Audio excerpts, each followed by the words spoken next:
First of all, you're absolutely right. This is made for everyone, and the question is only, do you believe into that? My biggest little helper is a demonstration of the power of story. Yeah, for example, let's assume I have talked to one of my pre-sales colleagues, and so that these are the ones who are giving the demos and answering all the questions and bonding first of all with the customer. They are creating the relationships with our customers.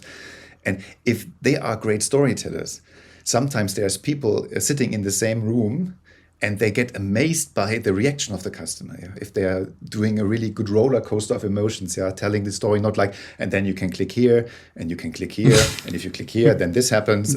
I have seen one presentation, the guy was describing me 15 minutes, all the elements on the UI. But it was a sales play. It was not a conference of UI design. It was really like, no, this is not what we want. Yeah, but we want an emotional ride on the roller coaster to have. Yeah, this is your problem, and look at this. It's so easy. I click here, and you see the solution. And don't you want this? This is the way it works. Yeah, getting them on this ride. And sometimes people are sitting there and afterwards asking, "Tell me, where did you learn to do things like that?" This is the moment when people change, because then they get curious about, I want that too, And this is my best friend, to have these moments where people then find out there's something that makes them more successful, more effective, more efficient also, because it sometimes gets much faster. So what I'm doing is basically when I'm doing my trainings, I'm trying to start small, because if you have this mountain in front of you of storytelling, many people get afraid and say, hey, Thomas, look at you. I will never be there. Or look at Steve Jobs. I will never be like Steve Jobs. Okay, this is the worst comparison that you can do, because you're comparing somebody who has a professional career as speaker with you at the beginning of your career as speaker, which is unfair. Yeah, it doesn't make sense. So I always say the only fair comparison that you can do is your current self with your previous self and your future self. That's it. Yeah? And every day you make a small step and you get better. And next time you walk up on stage and your heart rate is not at 180 but at 170, that's a major success. Yeah, it goes down. So you need to take this mountain and put stairs, so steps into it. Yeah, and then you lower your point of view and say, okay, this is the next step, and this is the next step, and sooner or later you reach the mountaintop, and said it was a piece of cake. It was just steps. Yeah, and that's what I'm trying to do, is to dissect storytelling into tools, first of all, so that they have a tool belt, kind of metaphorically, of course, with certain elements to capture the attention of the audience, to how to create emotions, how to motivate someone. So all these little things that you can use. And in the beginning, is like, that when you're learning something new, maybe you remember the first time you drove a car after the driving school. Yeah, do you still? Yeah. Are you driving a car? Okay.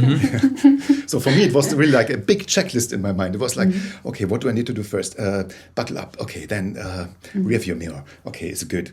What's next? Okay, clutch, gear. So stress. Okay, because our conscious mind was driving.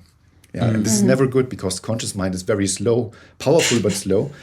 And now, if you're driving to work nowadays, after so and so many years of driving experience, it happens to me that sometimes I arrive in the parking lot and said, "How did I get here? What happened? Where are the last 20 minutes? They're gone. I have no memories of that, because now my subconscious mind is driving the car."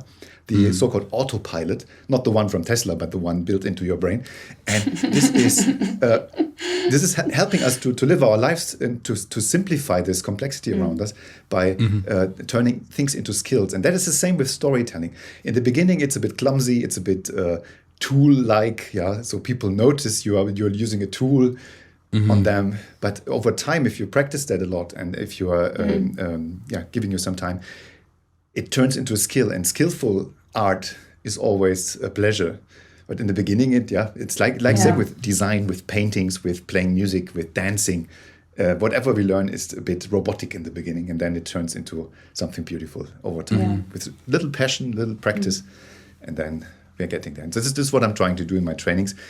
I'm a little bit forcing that by, I like to call myself brutally constructive.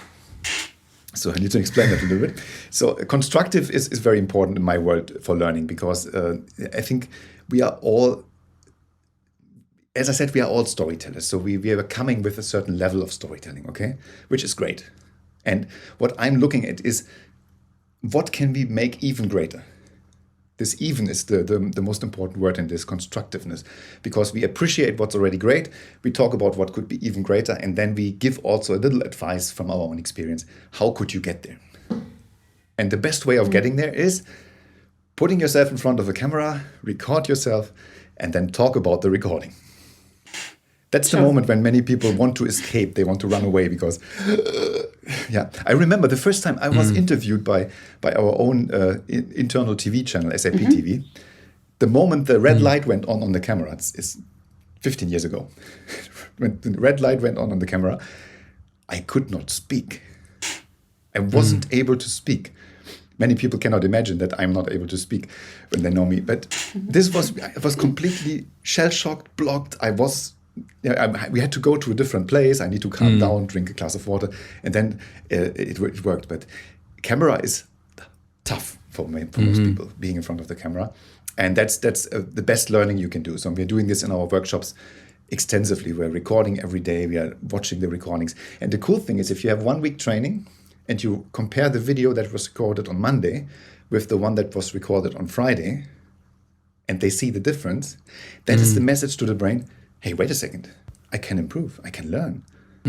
Okay, what's the next step? Yeah, and so you can get this change process in emotion. Yeah, that's basically the idea behind that. It's brutal, brutally constructive, but the result is, of course, then a good one. Yeah, most of the times.